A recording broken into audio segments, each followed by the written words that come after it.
Assalamualaikum. Hai, apa khabar anak-anak tahun 3? Bertemu lagi kita untuk video sini bersama dengan Cikgu Syukri Hasan. Okey, kali ni kita nak buat apa? Kita nak buat projek anyaman. Contoh anyaman macam ni Yang ni yang cikgu dah buat pada video sebelum ni, anyaman mudah untuk tahap 1. Okey, jadi kali ni kita nak buat untuk anyaman untuk tahun 3. Jadi apa yang kita perlukan? Kita perlukan buku teks. Tada! Ini buku teks kita tahun 3 Kita pergi pada muka surat 86 unit yang ke-10, Seni Anyaman Berzaman. Okey, anak-anak apa lagi? Bukalah buku teks masing-masing sebelum kita buat karya. Okey, sebelum kita nak buat karya, macam biasalah kita kena faham dulu apa itu anyaman, apa itu media, alat dan bahan serta proses bagaimana kita nak menghasilkan anyaman. Anyaman ini tak adalah susah mana, benda ni senang saja, cuma kita kena tahu step by step. Cikgu nak tunjukkan satu contoh anyaman yang ni. Okey, yang ni bukan cikgu buat. Isteri cikgu yang buat. Cikgu pinjam karya dia saja. Okey. Ini nampak macam susah, tapi yang kita nak buat tak adalah sesusah ini. Kita akan cuba ikut apa yang terkandung dalam buku teks. Jadi lebih mudah. Anak-anak sediakan buku teks, alatan dan bahan. Apa lagi? Jom kita belajar nota dan penerangan.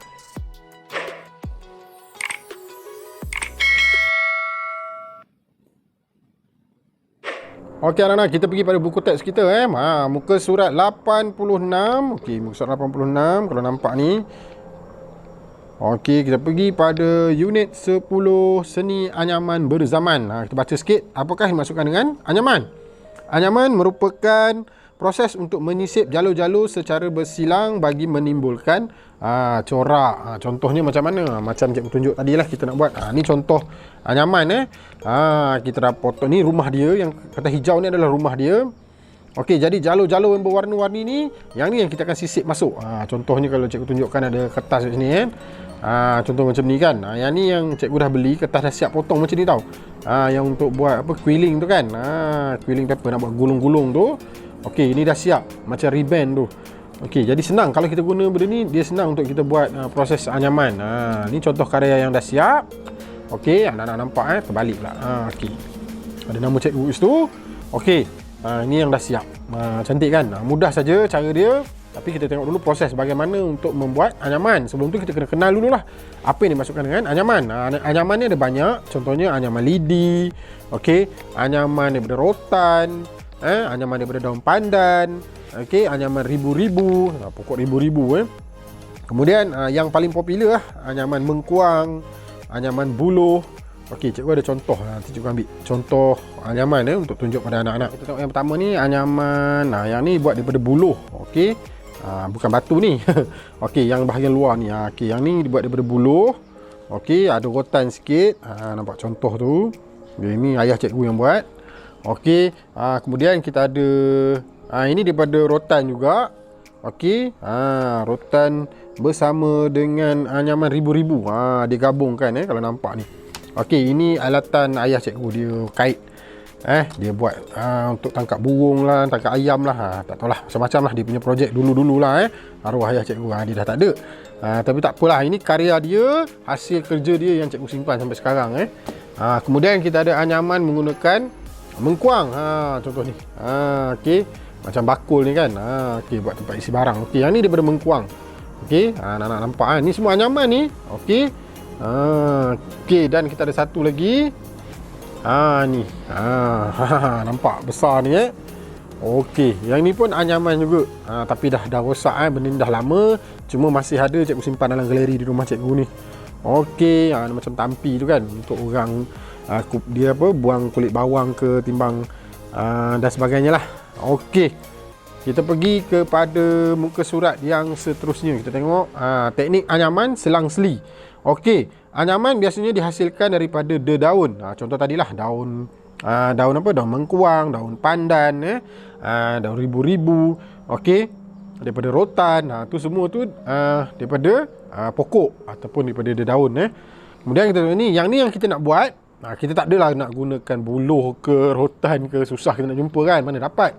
Macam mengkuang ke, kita kena pergi paya pula nak mencari kan. Leceh. Jadi untuk anak-anak belajar ni kita gunakan bahan sedia ada, sumber yang mudah seperti kertas, kain felt, okey, ribbon plastik. Ni contoh media ni anak-anak nampak lah. Okey, Kemudian tapak anyaman. Tapak anyaman tu dia punya rumah lah, macam tadi kan contoh cikgu tunjuk ni. Yang hijau ni adalah tapak dia. Okey. Yang ni, yang jalur ni yang kita sisip masuk. Okey. Garisan lurus ni. Ni tapak rumah kita buat. Ni garisan lurus, garisan melengkung, garisan penjuru. Penjuru tu maksudnya garisan yang condong lah. Okey. Ini hasilnya bila kita dah gabungkan perumah dengan jalur tadi. Okey. Yang ni pakai kain felt. Yang ni guna kertas warna. Kenapa dia jadi macam ni? Sebab garisan melengkung ni tadi. Okey, yang cikgu tunjuk contoh tu garisan lurus kan.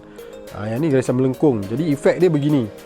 Dan yang ni bila kita gunakan garisan penjuru atau garisan condong, ni semua garisan selari Kalau anak-anak tengok ni garisan selari tau. Okey, dia dapat efek macam ni. Gunakan ribbon. Ribbon ni dia sifat dia licin dan berkilat lah. Kemudian kita tengok kat sini. Okay, ada contoh gambar macam mana nak menghasilkan anyaman selang-seli.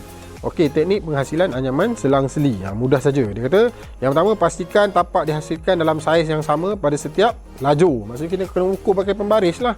Okey, pembaris biasa pun boleh kan. Pembaris yang biasa macam ni tu kan. Nak senang anak-anak ukur. Okey, ikut kalau sini ada 0 hingga 1. Buat 1 cm ataupun 2 cm. Maknanya semua lajur 2 cm. Okey, biasanya kita buat kecil 1 cm lah macam cikgu ni kan. Cikgu buat setiap laju ni lebih kurang 1 cm. Okey, anak-anak nampak contoh situ. 1 cm. Setiap laju tu 1 cm. Dan dia punya rumah tu pun 1 cm juga. Jadi mudahlah untuk kita faham bagaimana cara nak buat anyaman. Yang penting ukuran tu kena tepat. Okey, pastikan tapak anyaman yang dipotong tidak putus di hujungnya. Yang mana tu? Maksudnya yang bahagian rumah ni lah. Okay, bila kita potong nanti kan, bahagian hujung ni jangan putus. Maksudnya dia masih bersambung. Nampak cikgu zoom sikit. Nampak tak? Dia potong sampai situ je. Sini ni tak putus. Samalah sini pun. Okey, jadi kita tinggalkan bahagian tu untuk kita letak gam. Okey, anak-anak boleh tengok pada video yang kedua nanti bagaimana proses penghasilan anyaman. Okey, kita pergi pada muka surat berikutnya. Di sini ada contoh-contoh kelarai. Kelarai ni macam motif lah juga kan. Okey, mari kenali jenis anyaman. Corak atau motif pada anyaman dikenali sebagai kelarai. Cikgu baru je sebut tadi. Okey, dia kata corak atau motif. Itu yang dipanggil kelarai. Contohnya yang pertama ni kelarai kembang, kelarai bunga atur, kelarai kepala lalat. Nama pelik-pelik Kelarai mata bilis. Ni yang kita buat tadi yang selang-seli tu. Kelarai tampuk jantung, kelarai siku keluang. Sini ada 6 contoh. Okey, ini tokoh anyaman Puan Nyot binti B. Orang Sarawak ni Tokoh adik guru anyaman Pandan Tika Bergerang oleh Lembaga Kraf Tangan Malaysia tahun 2014. Hebat nenek ni Nenek lah ni dah tua kan.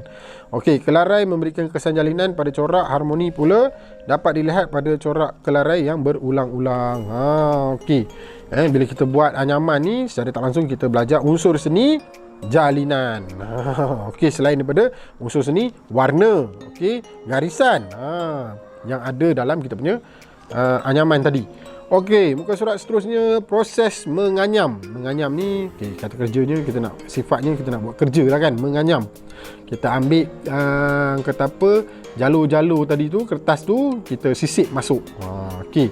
Tahukah kamu cara membuat anyaman? Mari hasilkan anyaman dengan corak kelarai bersama-sama. Okey, kat sini kalau kita perhatikan dekat rumah dia ni, kertas putih ni adalah rumah kertas hijau tu adalah jalur dia.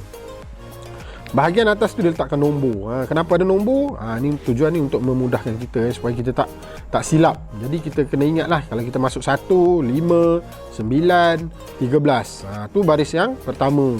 Kemudian baris yang kedua. Baris kedua dia ambil daripada 1, 3, 4 kosongkan. Kemudian 8 kosongkan. Dia jarakkan tu 4, 4, 4. Macam itulah maksud dia. Ini hasil dia. Bila dah siap menganyam, hasilnya begini. Okey, sama juga yang macam ni. Kelarai tampuk jantung. Gunakan sistem nombor juga. Okey. Hasilnya begini. Jadi kita kena tahulah, kita kena sebelum kita nak buat tu kita susun dulu. Okey, penghasilan kelarai boleh dipermudah menggunakan penomboran grid. Macam cikgu cakap tadi lah. Okey, nampak macam mudah tapi agak mencabar Kemudian kita pergi pada muka surat 90 alas mangkuk cantik. Ini projek yang kita nak buat. Okey, dia kata mari buat anyaman untuk dijadikan alas mangkuk. Okey, sediakan kertas A dan B. A ni kertas rumah dia, B adalah kertas jalur tadi. Okey, dia kata buat lajur yang sama saiz, lipat kertas kepada dua bahagian, gunting mengikut garisan kertas B, potong kertas menjadi jalur anyaman. Okey, mudah je. Okey, seterusnya yang kedua ni, hasilkan corak kombinasi kelarai mata bilis dan kelarai tampuk jantung. Maksudnya ada dua kat sini ya. Okey, kalau anda nak perhatikan bahagian atas ni kelarai mata bilis, yang ni kelarai tampuk jantung. Ada dua. Maksudnya kita gabungkan dalam satu rumah. Dua kelarai dalam satu rumah. Okey, sisipkan kertas B secara berselang-seli pada kertas A. Ni ada tips sikit, tarik jalur dengan ketat agar anyaman lebih kemas. Contoh macam cikgu buat ni lah kan. Yang ni je cikgu ada contoh buat masa ni. Dia boleh tengok yang ni lah dulu. Okey. Yang keempat, dia kata tampal hasil karya di atas kertas berwarna untuk kemasan. Guntingkan kertas berwarna mengikut saiz karya. Okey, anak-anak jangan risau sebab cikgu akan buat video kedua pengkaryaan. Jadi anak-anak boleh tengok kat situ Yang ini hanya nota, jadi kena fahamkan dulu apa yang dimaksudkan dengan anyaman. Yang kelima, buat kemasan, hias alas pinggan dengan bahagian hiasan. Okey. Yang ni nak letak pun boleh, tak letak pun tak apa Kalau ada manik-manik ke, biji-biji kacang ke ataupun stiker pun boleh Yang keenam, okey, dia kata hasil karya cantik dan kemas. Maksudnya dah siap lah tu. Okey, ini ada gelas, ada mangkuk. Kita kan nak buat alas kan. Alas tu maksudnya lapik dia bahagian bawah. Okey, ini contoh karya lain yang menggunakan teknik anyaman. Kita boleh buat cover buku. Okey. Sebenarnya banyak lagi yang kita boleh buat hiasan dinding pun boleh. Contoh hiasan dinding macam yang cikgu tunjuk tadilah. Okey, contoh yang ni. Okey, ni hiasan dinding. Sebab apa? Sebab kita dah letak dia dalam frame. Yang cikgu isteri cikgu buat tu kan. Okey. Kita tengok alat dan bahan. Okey, alat dan bahan ni cikgu rasa anak-anak dah ada di rumah Gunting kita dah ada. Okey, kertas warna. Kertas warna ni yang ada ni contoh hijau. Sebenarnya banyak lagi kertas warna lain. Tak semestinya warna hijau Kita boleh guna pelbagai kertas warna. Okey. Kemudian bahan hiasan, okey, kalau ada boleh guna, kalau tak ada pun tak apa. Kemudian gam. Okey, untuk kertas kita pakai glue stick biasa, tapi kalau untuk nak tampal bahan hiasan tu kita gunakan gam kuat lah ataupun gam uhu Okey, pastikan ada pensil, pembaris dan pemadam ni untuk kita ukur untuk buat grid pada rumah dia. Itu saja. Okey, akhir sekali tip yang terakhir tu dia kata balut hasil karya dengan pembalut plastik agar lebih kemas dan tahan lama. Kita takut rosak kan, jadi kita ni lah, kita buat sedikit kemasan. Okey, itu saja untuk nota dan penerangan. Okey, kita jumpa lagi pada video yang kedua, penghasilan karya anyaman. Okey, terima kasih semua. Bye bye. Assalamualaikum.